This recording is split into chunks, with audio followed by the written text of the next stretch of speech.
territoriale et de la décentralisation, porte-parole du gouvernement. Monsieur le ministre, bonsoir. Bonsoir. Alors avec vous, un communiqué du gouvernement. Merci infiniment. Au nom de nos plus hautes autorités, j'ai l'insigne honneur de donner lecture du communiqué numéro 035 du gouvernement de la transition, communiqué dont la teneur suit. Le gouvernement de la transition a appris avec une profonde indignation des propos tenus par le président de la République française, Emmanuel Macron, lors de sa tournée en Guinée-Bissau le 28 juillet 2022. En effet, au cours de sa conférence de presse, le chef de l'État français a réitéré des accusations erronées en affirmant que les autorités maliennes entretiennent des relations avec un groupe paramilitaire sans jamais apporter de preuves, malgré les démentis des autorités de la transition. Pire, dans ses propos, il a évoqué l'exercice de la violence par les autorités maliennes, ciblant une ethnie spécifique de notre nation. Le gouvernement de la transition condamne avec la dernière rigueur ces propos haineux, diffamatoires du président français et prend à témoin l'opinion nationale et internationale sur ces accusations graves qui sont de nature à susciter la haine ethnique et à porter atteinte au vivre ensemble, à la cohésion ainsi qu'à l'harmonie entre les Maliens. Il est important que le président Macron se remémore constamment le rôle négatif et la responsabilité de la France dans le génocide des Tutsis au Rwanda, un événement qui attriste encore toute l'humanité. À ce sujet, et de manière prémonitoire, après avoir décelé le dessein des autorités françaises d'entretenir la haine ethnique au Mali, le gouvernement de la transition a demandé d'une part à l'ambassadeur de France de quitter le territoire malien et d'autre part a suspendu les médias France 24 et Radio France Internationale se comportant comme la radio des 1000 collines en République du Mali.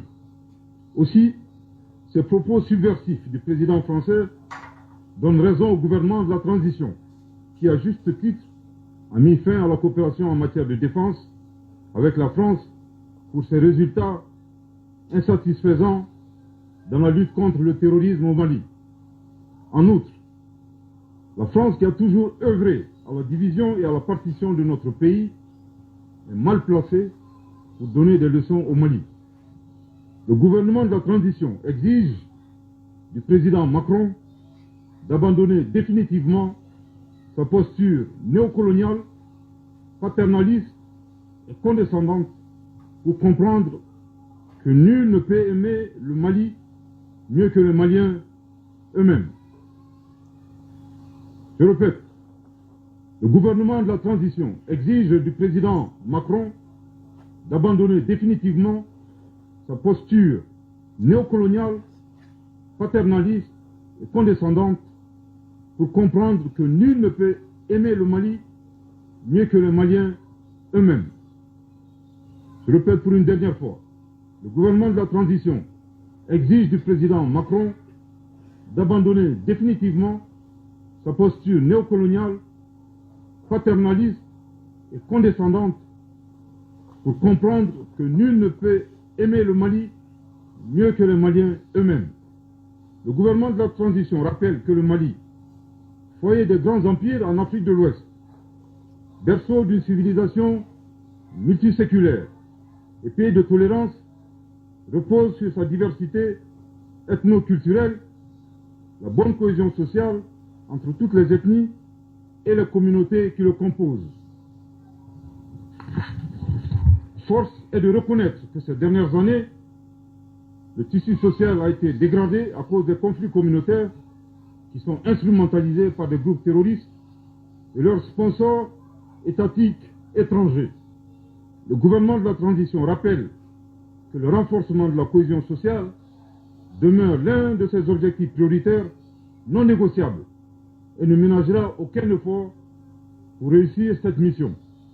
Il convient enfin de rappeler avec force que nos vaillantes forces de défense et de sécurité qui sont multiethniques, professionnels, républicains et résolument engagés, demeurent un rempart solide pour la défense de la patrie, la préservation et la protection de l'ensemble de nos concitoyens dans leur diversité ethnique et religieuse. Que Dieu bénisse le Mali et protège les Maliens. Fait à Bamako le 31 juillet 2022. Merci de votre très aimable attention.